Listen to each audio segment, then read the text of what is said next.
tema que nós escolhemos para vocês hoje é as 7 chaves para a transcendência espiritual. Então nós vamos falar profundamente hoje da essência fundamental do budismo, tá? Do caminho do Buda, que é um exemplo para a humanidade terra, da mesma forma que Jesus Cristo é um grande exemplo para a humanidade aqui no Ocidente, né? Buda é o grande exemplo para o Oriente, é o grande mestre espiritual do Oriente. Por milhares de anos tem orientado, né, os povos orientais na jornada espiritual, na jornada da transcendência, na jornada da iluminação. Tá ok? Então, muitos de vocês já devem ter visto filmes, assistido. Tem aquele famoso filminho, O Último Imperador, né, que fala muito do Buda, uma parte do Buda, né, da vida do Buda, né? E a ideia central é a seguinte: vamos tentar fazer um resumo da vida do Buda e tentar entender a história de Siddhartha Gautama, o Buda, para nós entendermos de onde é que surge toda a filosofia budista. Ok? Então, é isso aí. Siddhartha Gautama nasce no século VI a.C. Ele era um príncipe, filho de um rei, tá? Na região onde hoje é o Ceilão. Então, ele passa a vida inteira dentro de um palácio, de uma área cercada, sempre vivendo com as melhores coisas, com os melhores professores, com os melhores mestres, a melhor comida, a melhor roupa, as pessoas mais bonitas, as mulheres mais lindas. Então, tudo de bom era a vida de Siddhartha Gautama. O pai dele não permitia que ele saísse dos muros do palácio, que ele fosse fora do palácio para ver o mundo lá fora. Então Siddhartha Gautama, ele acreditava que todo mundo fora do palácio vivia como ele, vivia como um rei, como um príncipe, com fartura em todos os sentidos. Ele não sabia o que era dor, sofrimento, doença, velhice. Ele não conhecia muitas coisas. Ele era muito ingênuo, extremamente ingênuo, né? Até que um dia ele conversava muito com o cocheiro do pai dele, e quando eles precisavam sair do palácio, veja bem, o pai dele preparava todo o cortejo por onde ele ia passar, e enfeitava, dava comida para as pessoas parecerem felizes, sabe? Quando ele passasse no cortejo ali, como se ele fosse uma pessoa amada, adorada por todos, aquela coisa toda, e ele não visse por trás o que tinha de pobreza, de sofrimento, de doença, de fome, e realmente o grande sofrimento da humanidade. Tá ok? Então, um belo dia ele estava conversando com o cocheiro dele, né, que levava ele nessas jornadas, e o cocheiro começou a falar para ele que lá fora não era bem assim não, que lá fora as pessoas não viviam nessa fartura, não viviam como ele achava que as pessoas viviam tão felizes, com fartura, riqueza lá fora. E ele não acreditava, né? Ele não acreditou no cocheiro dele, ele não acreditou. Né? Então, o que ele fez? Um belo dia ele falou para o cocheiro: então vamos fazer o seguinte, você vai me mostrar como é que é o mundo lá fora sem meu pai saber. Meu pai não vai poder saber, né, como é que é o mundo lá fora. Que eu vou ver o mundo lá fora como ele é, meu pai não pode saber. Então tá bom. Aí, um belo dia, então Siddhartha Gautama vai ter o verdadeiro encontro com a realidade, tá? Então ele sai escondido, esse cocheiro leva ele, tá?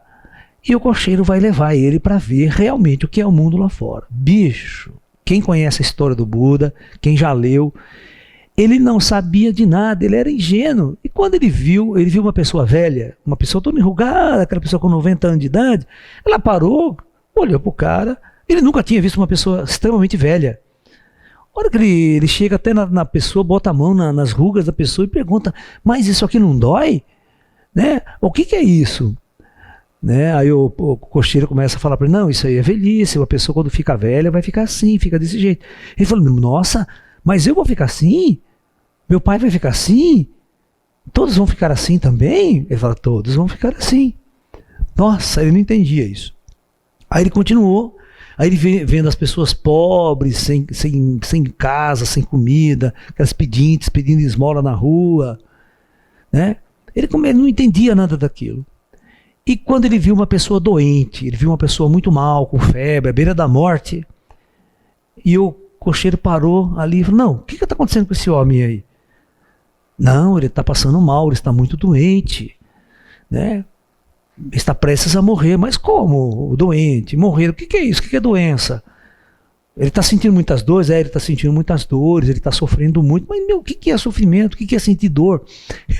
Ele não sabia nada disso, ele nunca tinha passado por uma experiência real de dor, de sofrimento, né? Então ele começou a ficar entristecido demais com aquilo, ele não podia entender que tudo aquilo acontecia com as pessoas.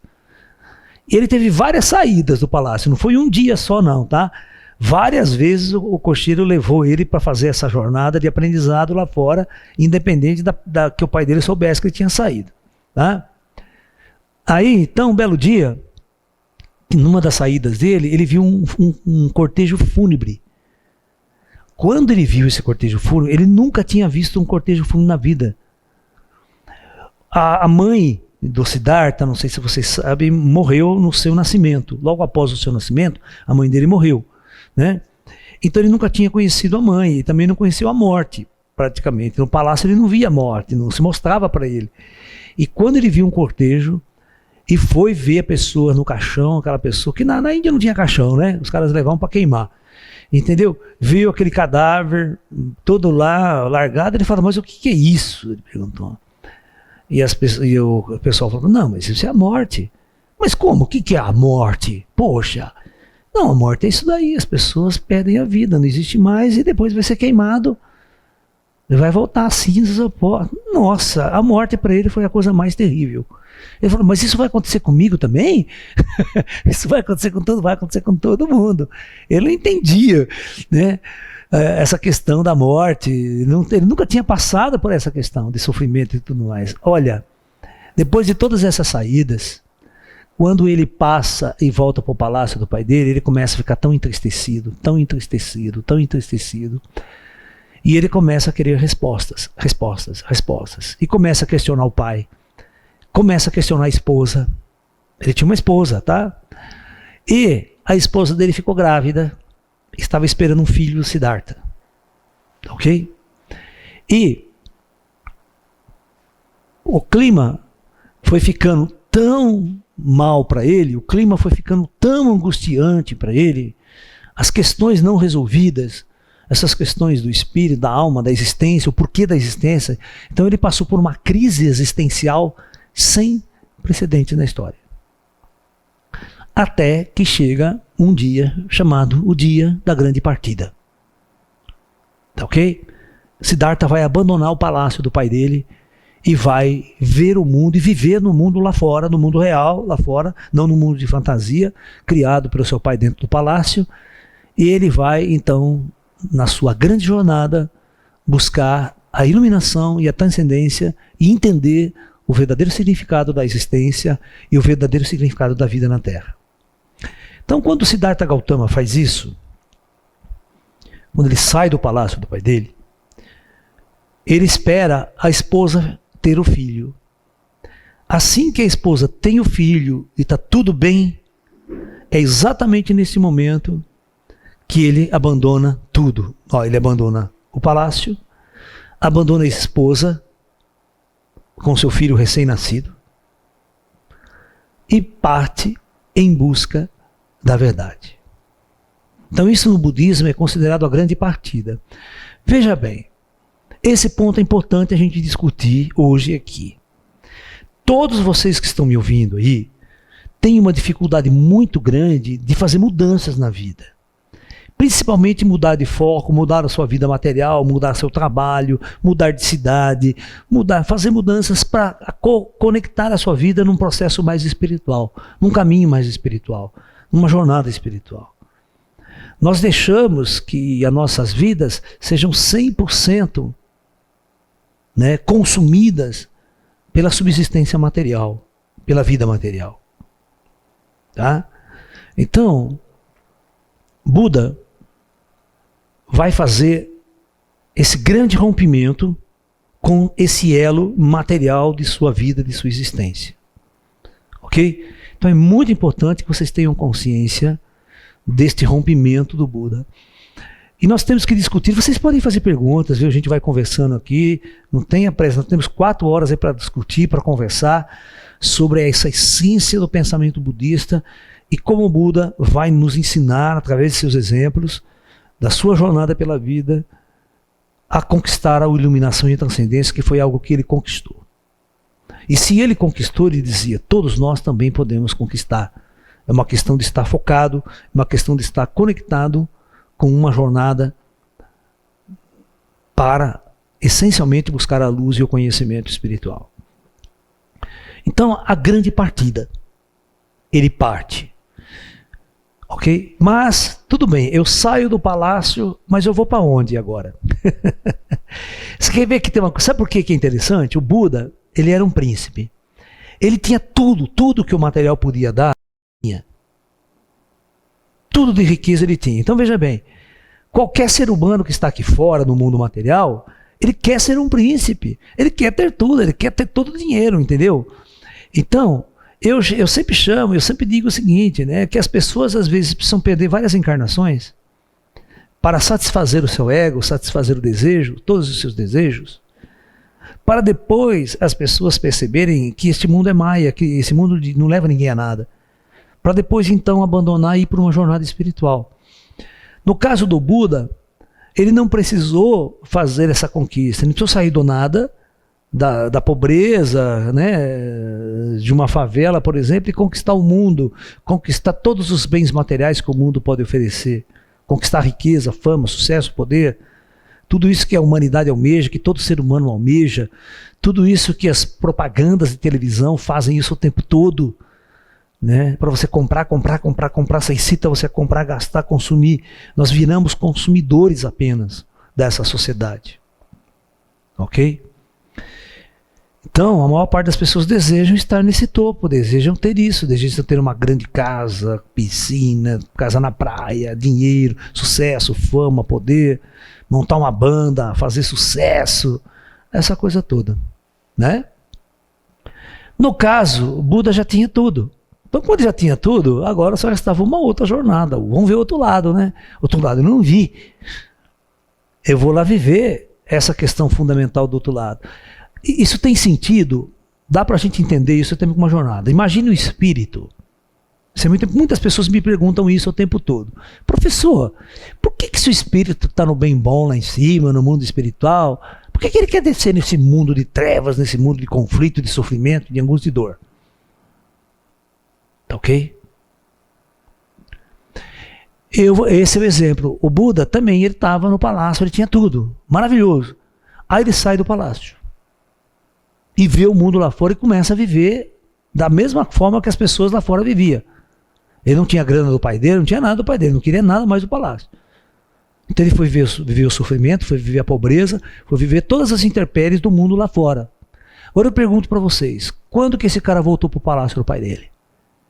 Para a riqueza? Nunca.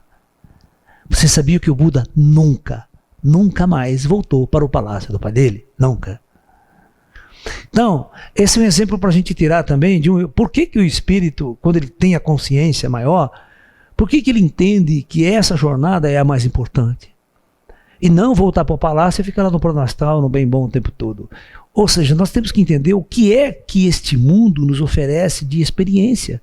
O que é que esse mundo nos oferece, né, de aprendizado. Então o Buda, ele percebeu o seguinte, que tudo que ele ia enfrentar lá fora era um aprendizado.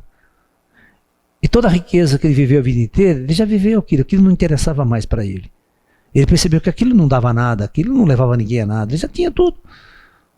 E percebeu nas suas questões existenciais que ele não era feliz. Ele não tinha essa felicidade. Ele não era um homem feliz. Então ele foi em busca da verdadeira felicidade, da verdadeira essência, o verdadeiro motivo dele estar aqui na Terra encarnado. O Buda virou. Muito bem, agora estou fora do palácio. Agora eu vou para onde? Aonde está a verdade? Aonde? Quem é aí desse mundo aí fora que vai responder todas as minhas perguntas, todas as minhas dúvidas? Quem vai ser o meu mestre? Né? Todo mundo adora ter um mestre. O mestre facilita 1.000.000% a sua jornada, né? Pô, que legal, vou entrar nessa escola aqui, essa escola vai responder todas as minhas dúvidas, o mestre vai responder todas as minhas dúvidas. Eu não vou nem precisar procurar, né? Não vou precisar fazer nada, entro lá, sento lá, o mestre fala tudo para mim.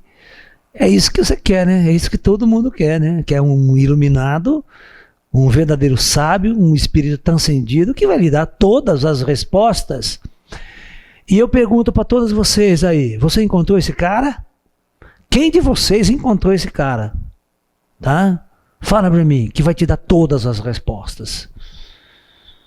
O verdadeiro mestre, esse cara é o iluminado, sabe tudo. Eu não preciso fazer nada, não preciso fazer esforço nenhum, que ele vai me dar todas as respostas, toda a dica, é só seguir, né, que tá, beleza. É isso que promete todos os sacerdotes, né, todos os mestres de religiões fundamentalistas do nosso mundo, né, que oferece essa salvação pro cara, né. Ó, vem na minha aceita aqui, outro não, você vem para a minha igreja é melhor. Não, a minha igreja que é melhor.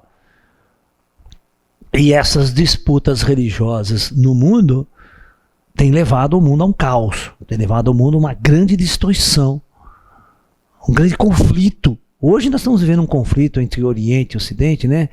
Oriente Médio, quer dizer, não Oriente Extremo, mas com base fundamentalista na religião. A religião islâmica ela está se contrapondo ao cristianismo e contrapondo às filosofias ocidentais. E de uma maneira, às vezes, radical, extremamente radical, que a gente tem assistido aí barbaridades em pleno século XXI. Né? Então eu digo para vocês, e agora? Quem é que vai me dar as respostas? Aonde que eu vou buscar? Eu já mudei vida, larguei do palácio. Né? Então, agora eu vou para onde? Porque fazer as mudanças, largar da vida e começar a ir por uma jornada espiritual é só o começo, cara. Tem gente que fica um mês depois da mudança já quer se iluminar, né? Acha que tudo é muito fácil, tranquilo. Então, veja bem, vocês fizeram transformação, largaram de tudo como Buda. Larguei do palácio, larguei da esposa, larguei da mulher, tudo que me encheu o saco. Agora eu estou livre para ir para o caminho espiritual. Igual aquele cara que aposenta. Sabe aquele cara que aposenta? Ilaías, me aposentei, agora sim eu posso seguir o caminho espiritual e fazer tudo. Tudo bem então. E agora? Você vai para onde? Você começa por onde? Por onde você vai começar? Cadê o mestre iluminado na qual você vai entrar ali, vai resolver todos os seus problemas? Que seita que você vai fazer parte? Você vai na Umbanda, no Candomblé, no Kardecismo, né, na Igreja Universal, né, você vai lá atrás do Bispo Macedo, você vai na Igreja Protestante, você vai na Igreja Católica. Qual que é o seu foco? Que vai te dar todas as respostas e vai levar você à transcendência e à iluminação. E aí? Eu estou perguntando. Porque o Buda estava com esse dilema quando ele largou o palácio do pai dele. Vou para onde? Né? Se tivesse o lá para orientar o Buda, falar, Buda, não entra nessa fria não. Você vai ver o Buda entrou numa fria desgraçada. Né? Exatamente pelo fato de você não ter para onde ir. Eu quero saber se vocês têm para onde ir. Essa é uma questão fundamental na discussão espiritual. Aí você vai ter todas as correntes ideológicas, aí você vai ter o marxismo, você vai ter todo o pessoal da esquerda que detesta a religião, que religião, eles não querem nem saber de religião na sua jornada, no seu momento, no seu ideal social, né? Então eles vão banir todo tipo de religião, acham que a religião é ópio do povo, é uma enganação, tal, o negócio é só Estado, só essa coisa mesmo e sem religiosidade.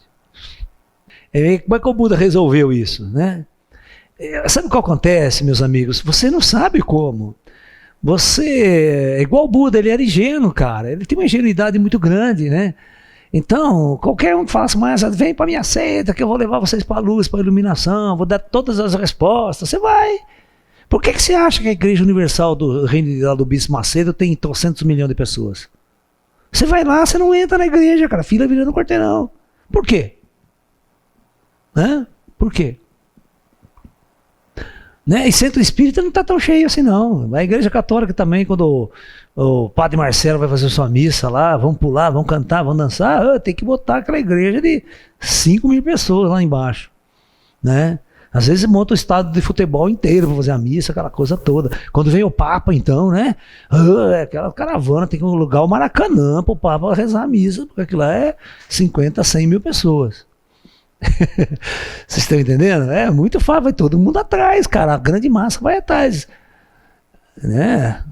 E você vai para onde? É muito fácil você fazer parte dessa massa, achar, pô, vou atrás também. Se está todo mundo indo, vou eu lá também. Eu vou ficar escutando o que o cara tem para me dizer. É? É isso daí. Vocês conhecem, tem um livro, é uma história muito importante que eu gostaria que vocês lessem, vocês que são pesquisadores espirituais. Tem um livro de um escritor alemão chamado Hermann Hesse. Ok? Esse escritor alemão, ele é prêmio Nobel de literatura. Tá? Ele tem um livro cujo título se chama Siddhartha. Ok? Ele vai contar a história de um Siddhartha, mas não é o Siddhartha Gautama. Siddhartha Gautama é o famoso Buda, certo? Esse Siddhartha que ele conta a história é outro Siddhartha. Mas a história se dá exatamente contemporâneo de Buda. Esse Siddhartha vai ser um cara que também vai buscar a espiritualidade. Ele vai buscar a iluminação. Toda a jornada dele, junto com um amigo dele, tá? Os dois juntos vão partir para a Índia em busca da iluminação. Então é a jornada do discípulo. Aonde eu vou amarrar meu burro, aonde eu vou encontrar um mestre que vai realmente me orientar, certo? Para a transcendência. E o Siddhartha Gautama, nessa jornada dele, não, Siddharthinha, esse Siddhartha, porque Siddhartha é igual José no Brasil, né? Todo mundo chama José, né? José da Silva. Entendeu? Então, Siddhartha é um nome muito comum na Índia também, você está entendendo? Então, não existe só o Siddhartha, o Buda, Gautama. Tem Siddhartha, tem milhões de Siddhartha. Então, ele conta a história de um Siddhartha que também está na busca da iluminação. E um belo dia, para saber, então, esse Siddhartha que eu estou falando para vocês, ele vai assistir um discurso do Siddhartha Buda, que o Buda já tinha iluminado, tal, ele já estava pregando. E ele e o amigo dele, os dois vão assistir um discurso do Buda. No entanto, eu quero que vocês entendam uma coisa. Mesmo que esse cara, ele estava procurando um mestre, um orientador para ele, ele não segue o Buda. Ele vai encontrar um outro cara, um outro mestre, que vai realmente orientá-lo, que ele vai sintonizar mais com ele. Tá? E ele é contemporâneo de Buda. Ele podia ter seguido o Buda, ele estava livre, a vida dele era buscar a iluminação. Né? Só que ele é muito engraçado no livro, né? Quando as pessoas perguntavam para ele o que ele sabia fazer na vida, ele dizia assim: eu só sei fazer 3 coisas na minha vida. Isso não é o Buda, não, é o Siddharthinha. Estou falando Siddharthinha, que eu estou falando que esse outro do Hermann Hesse. Ele dizia, olha que interessante, ó. Eu só aprendi 3 coisas na minha vida que são importantes, eu faço o que eu quiser com essas 3 coisas. Eu sei meditar, jejuar e esperar. Presta bem atenção, meditar, jejuar e esperar. E vocês vão ver que com essas 3 coisas que ele aprendeu, com essas 3 chaves só que ele tinha, ele conquistou tudo que ele queria.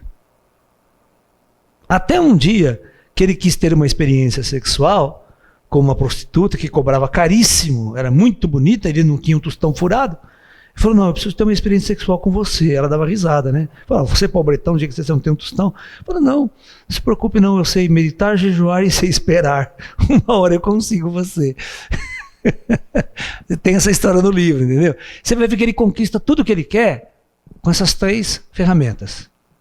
Eu sei meditar, sei jejuar e sei esperar. Tá? O Buda ensinou essas 2, meditar e esperar. Mas o Buda não ensinou a jejuar não, tá? Essa chave não foi o Buda que deu. Então, é engraçado que quando então, o Siddhartha, o Hermann Hesse, o escritor, ele quer mostrar que toda jornada de um discípulo em busca da luz, em busca da iluminação, ela passa até na frente dos grandes mestres, dos grandes iluminados da história. Mas às vezes aquele iluminado não é a sua verdadeira fonte do conhecimento. Não é ele que vai ser o seu grande mestre de jornada. Por isso que eu falo para as pessoas ficam bravas comigo quando não me entendem, quando eu falo, né, que você não pode ter só Jesus como teu mestre, cara. Você não pode, tem gente que é tão fanático cristão que fala para você, se tirar Jesus da frente dele, ele desaba, ele morre do coração, né? Entendeu?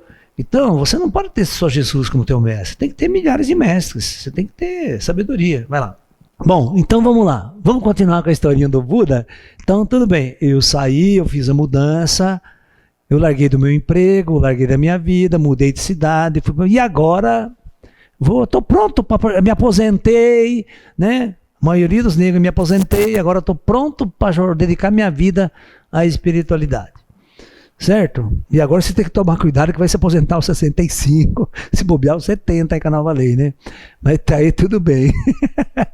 Né? Aí nós vamos ter uns 5 aninhos de vida aí, né? Depois da aposentadoria pra gente resolver o problema da espiritualidade. Tudo que você não fez a vida inteira, né? Só depois de aposentar, agora nós vai. Então, vou pra onde, né? Pra onde eu vou? Então vamos contar a história do Buda, né? Que é a história de todos vocês aí. O cara vai, tem uma igreja na frente da minha casa, eu vou lá, né?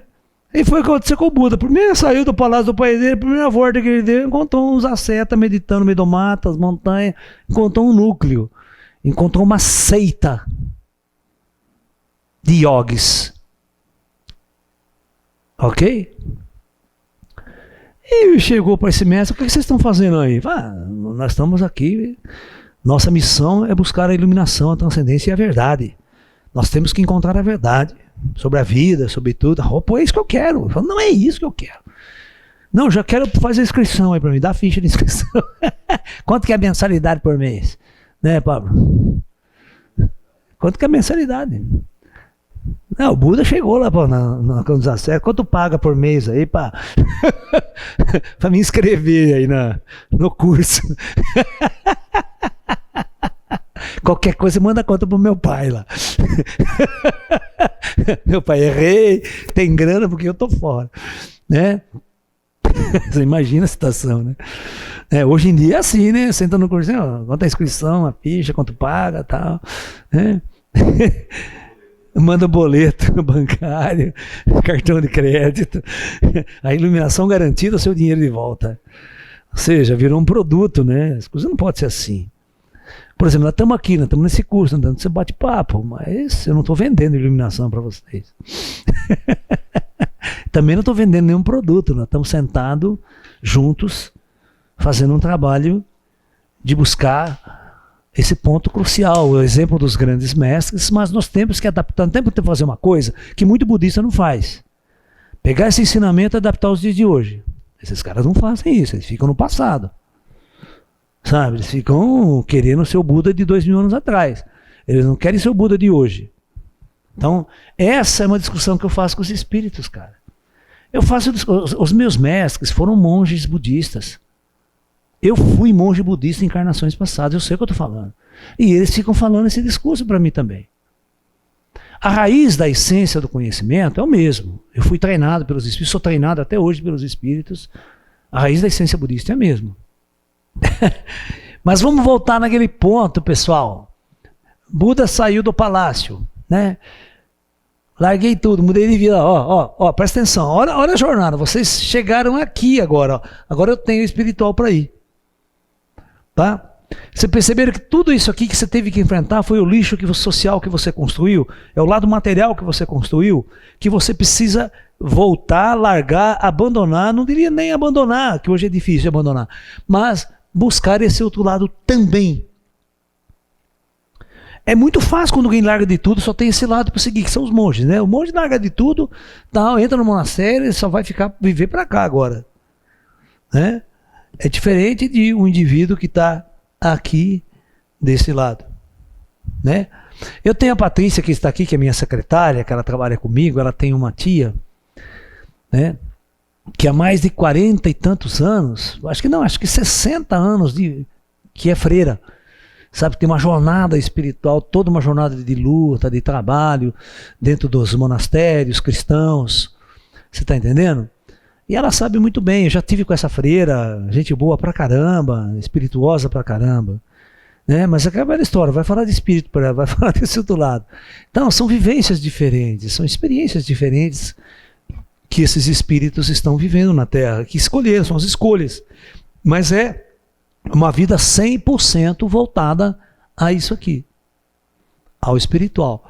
Você vê, mesmo assim, quando você tem pessoas que largaram de tudo e colocaram 100% de sua jornada no lado espiritual, você vê muitos monges brasileiros aí, né, já com a roupinha budista, dando seus discursos na internet, ou seja, a vida dele é uma vida de monge, ele se tornou monge. Mesmo assim, você pergunta para eles, e aí, vocês conquistaram a verdade, a transcendência já? Me explica aí, aonde você está nessa jornada? Quanto falta para você chegar até lá? Porque eu também estou decidido a entrar nessa jornada aí, como é que funciona isso aí, né? Vamos chegar ao Buda, né? Chegou lá na seita, vai, escuta aqui, vocês já chegaram na verdade, é fácil, vai demorar muito, né? Custa quanto eu tenho que pagar para chegar na verdade, né? Absoluta, né? Vocês estão percebendo que a coisa não é tão simples assim? Que hora que você chega aqui, você está no começo da sua jornada espiritual. Porque as pessoas acham que quando faz toda essa revolução na vida estrutural, ela já está iluminada. E outra, elas acham, depois fica um mês no mosteiro, sabe? Fica um tempo, não aguento mais, vou voltar pro shopping. Você está entendendo? Não me iluminei, não aconteceu nada. Né? Ô Pati, fala para mim da sua tia, quantos anos ela está no monastério?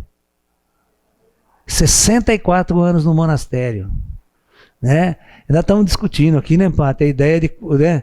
Por exemplo, eu estou aqui, agora eu vou dedicar a minha vida totalmente espiritual, certo? Quanto tempo vai demorar para eu chegar à verdade? Quanto tempo vai demorar para eu me iluminar? Certo?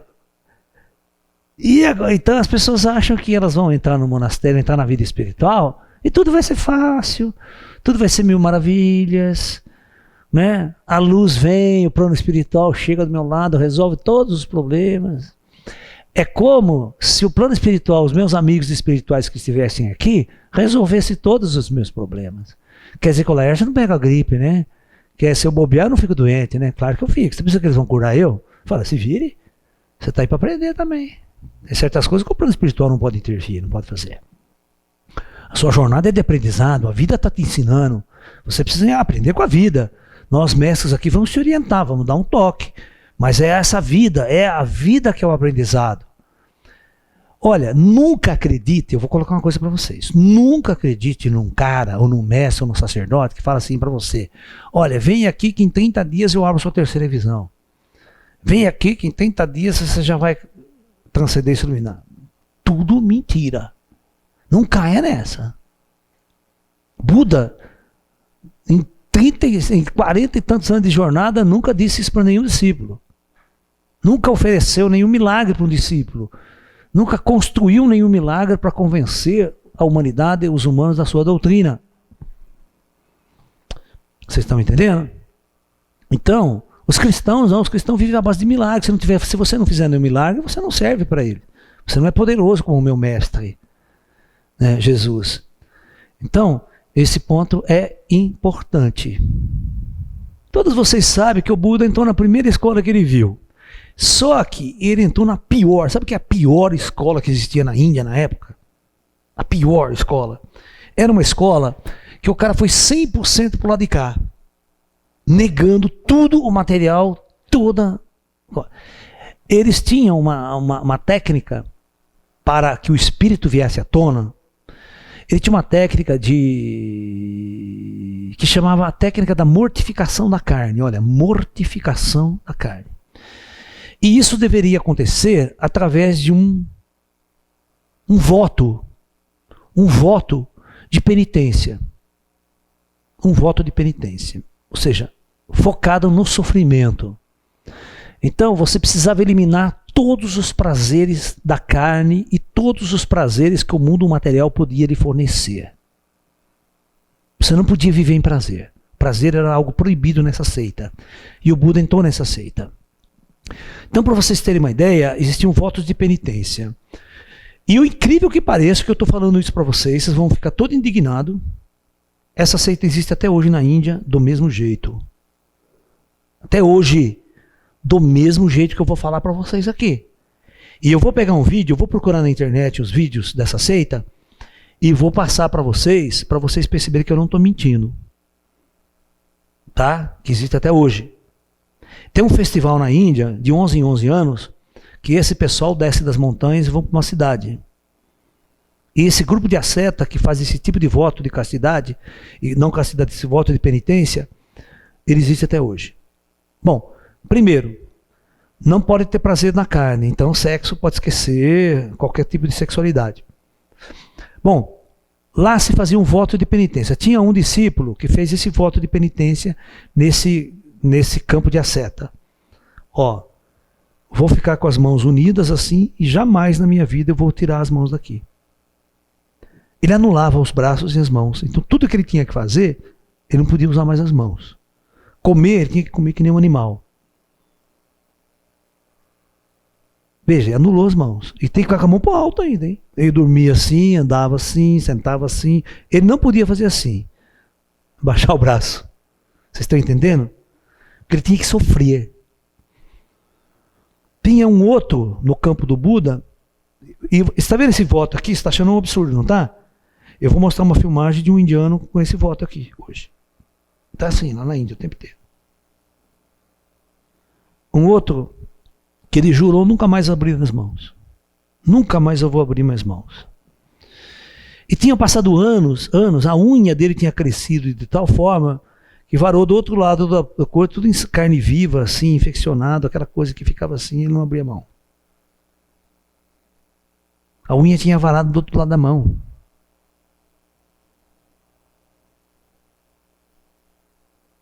Tá? Tinha um outro que fez uma meditância de ficar meditando ao sol, escaldante. A cabeça dele tinha raspado, tudo em carne viva, a cabeça de queimadura do sol, de queimado. Ele ficava naquele sol escaldante ao meio-dia, sempre, todos os dias ali meditando. Bom, agora vocês devem saber qual é o voto de penitência que o Siddhartha Gautama, o Buda, escolheu nesse campo de mortificação da carne. Vocês vão ficar indignados, mas é a verdade que está no Evangelho de Buda, não é o Lars que está inventando. Vocês podem ir lá no Evangelho de Buda e ler. Tá?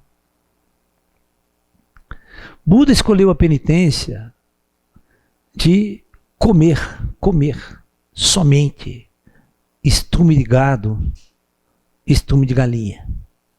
Ou seja, literalmente comendo bosta. Ele ficou 6 anos nesse lugar, nesse campo de asceta. 6 anos comendo bosta. Pizza, nem pensar. Tá? Né? Macarrãozinho, uma macarronada, proibido. Era bosta no café da manhã, bosta no almoço, chá da tarde, né? Bosta. E à noite, jantarzinho, uma sopa de bosta. Que é para ter que ser light, leve, para poder meditar à noite e não estar com o estômago muito pesado. Que não pode ter prazer. E o maior prazer que o ser humano tem é comer, não é verdade? O ser humano tem 2 prazeres na vida: comer e fazer sexo, né? É alimentar os chakras básicos. Né? Você imagina a penitência do Buda? Né? Passar comendo bosta, cara, o dia inteiro. Horrível. E não podia ter tempero, não podia temperar a bosta com salzinho, pimenta, nada, pra dar aquele chance na bosta. Porque se bobear, a bosta fica até gostosa.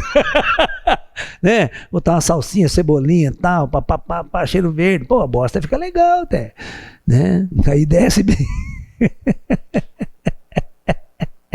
Suquinho, né, meu irmão? Xixi pode. Suquinho não. Chega! É.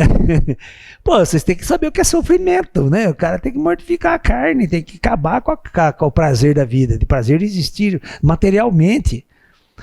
O corpo não pode ter prazer, que aí o espírito vem à tona, a alma e tal. Você está entendendo que isso literalmente é uma merda? O método é uma merda, tudo é uma merda. E o Buda caiu nessa porra.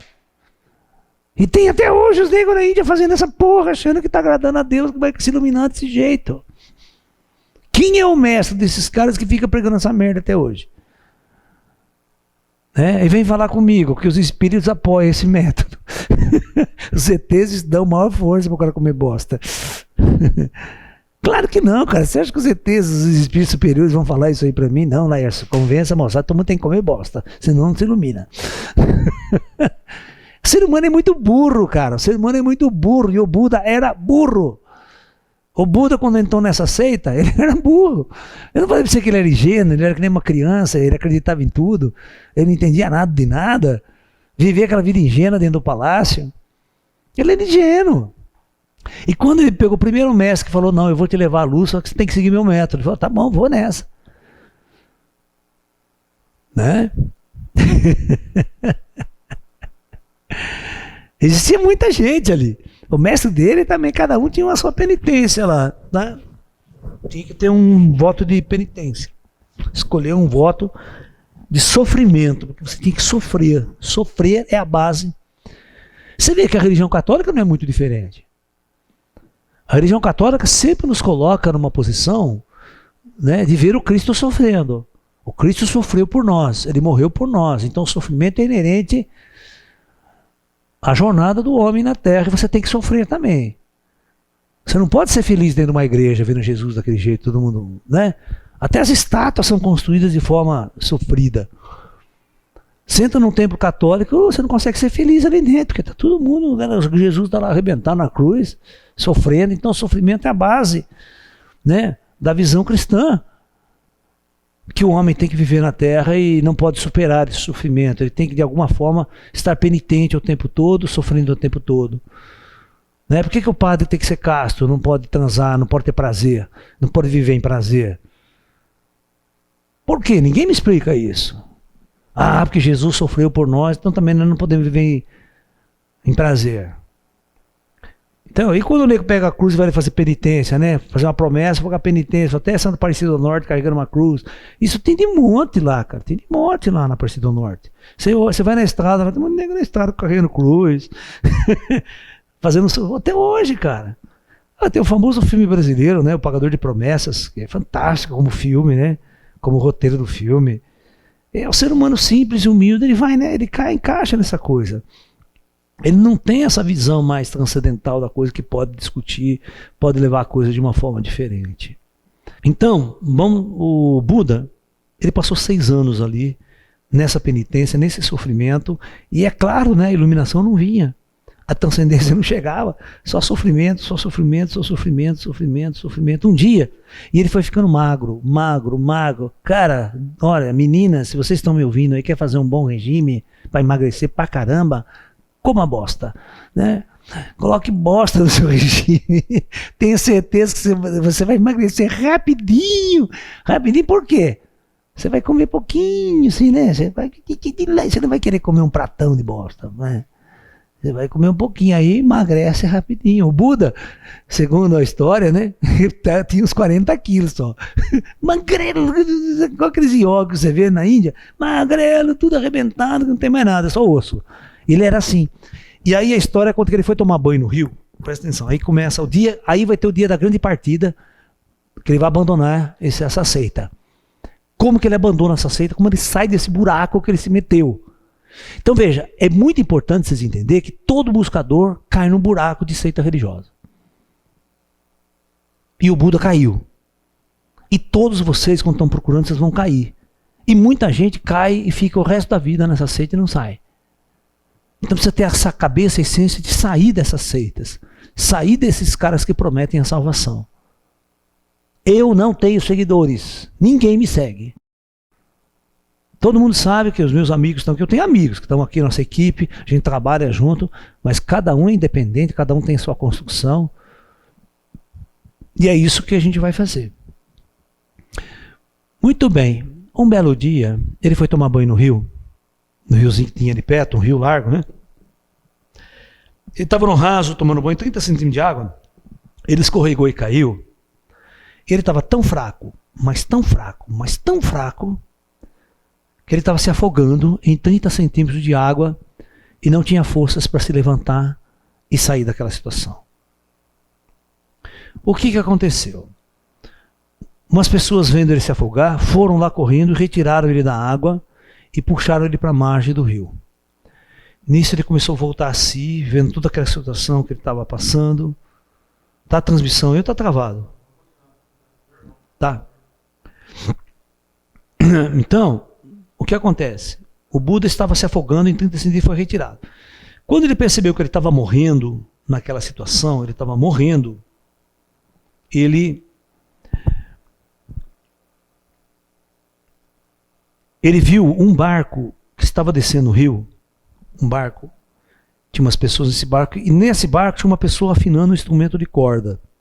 Um instrumento de corda indiano da época. O cara estava tem, e de repente a corda arrebenta, pá, do instrumento. Quando o Buda observa isso, ele tem a grande sacação na mente dele, a grande sacação. Olha que louco, como existe o sincronismo das coisas, tá? Existe o grande sincronismo de tudo. Se isso não tivesse acontecido, se não tivesse passado aquele barco, se não tivesse arrebentado aquela corda, ele talvez teria morrido naquela seita lá. E esse foi o motivo para ele largar a seita. Porque ele percebeu naquele momento que se aquele instrumento tivesse com a corda frouxa, aquele instrumento não serviria para nada, não daria um som harmônico. Mas se a corda estivesse esticada demais, ela arrebenta também. Então foi exatamente que Buda compreendeu, a partir daquele momento, que o verdadeiro instrumento para tocar com perfeição e harmonia tinha que estar em total equilíbrio. Não muito esticada e não muito frouxa. E ele fez essa comparação com a vida dele. Ele falou, puxa vida, eu quase morri aqui. Eu estou indo num extremo, então quando a minha corda se esticou tanto para um lado que ela ia se arrebentar. E eu ia morrer aqui, não ia conseguir iluminação, nem amor, nem felicidade, nem a verdade. Então, como construir o verdadeiro caminho para a luz e para a espiritualidade, seguindo esse princípio da harmonia?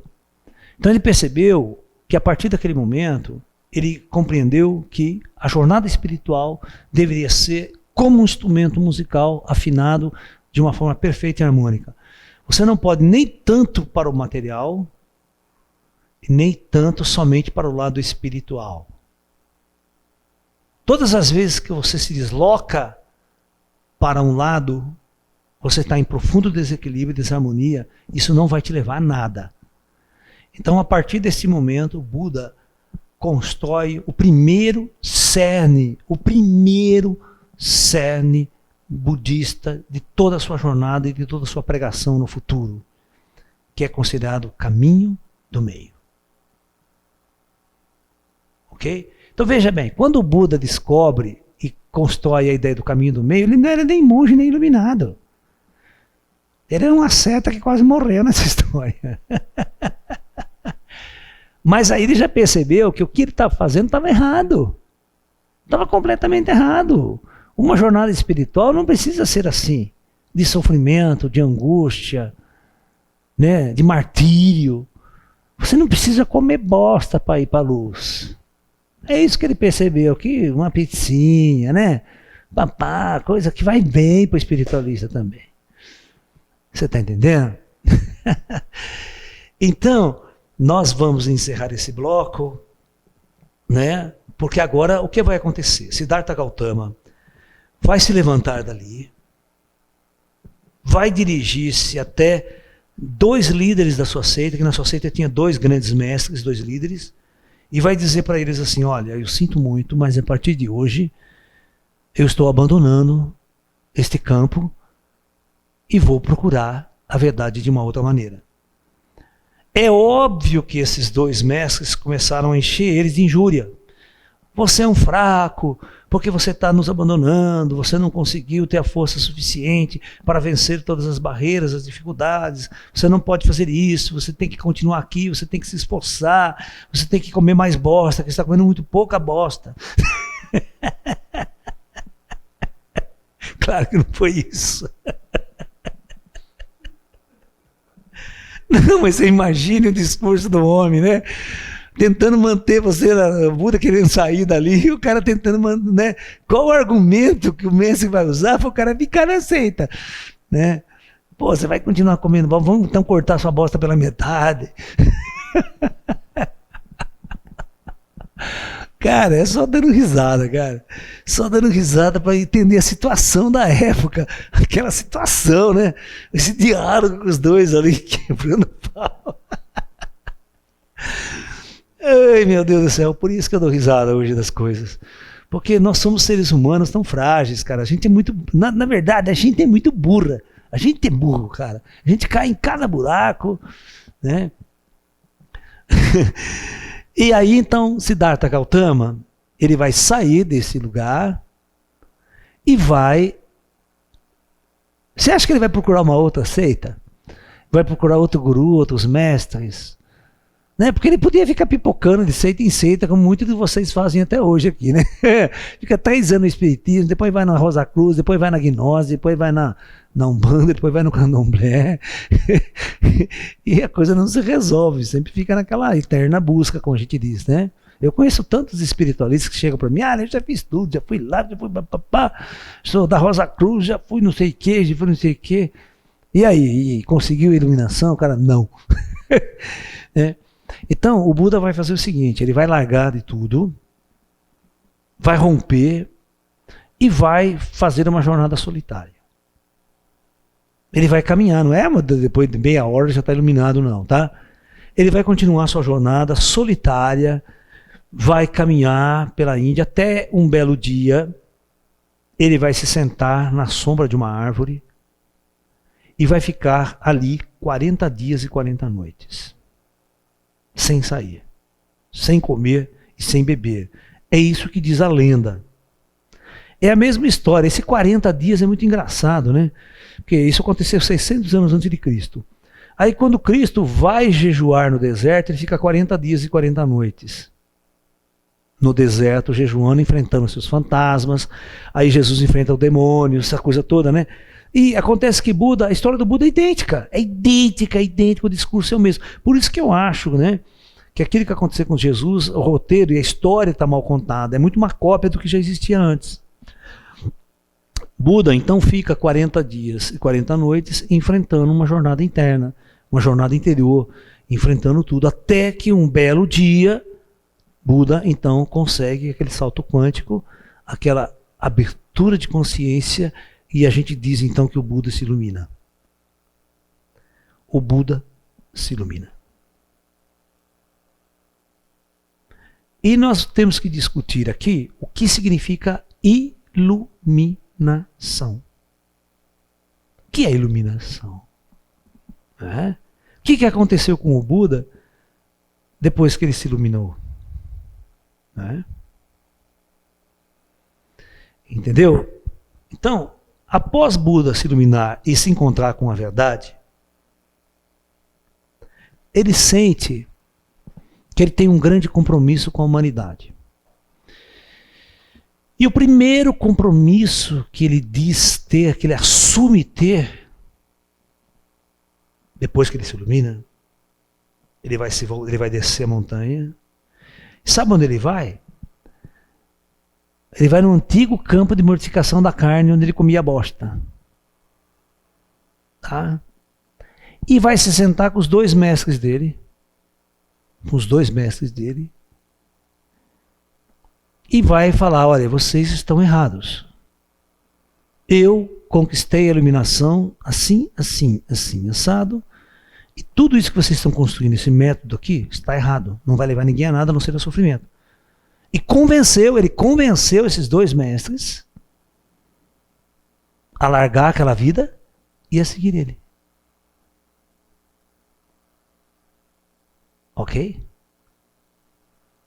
Então o primeiro discurso que Buda dá depois de iluminado é para os seus dois mestres daquele campo yogi, daquele campo de ascetas.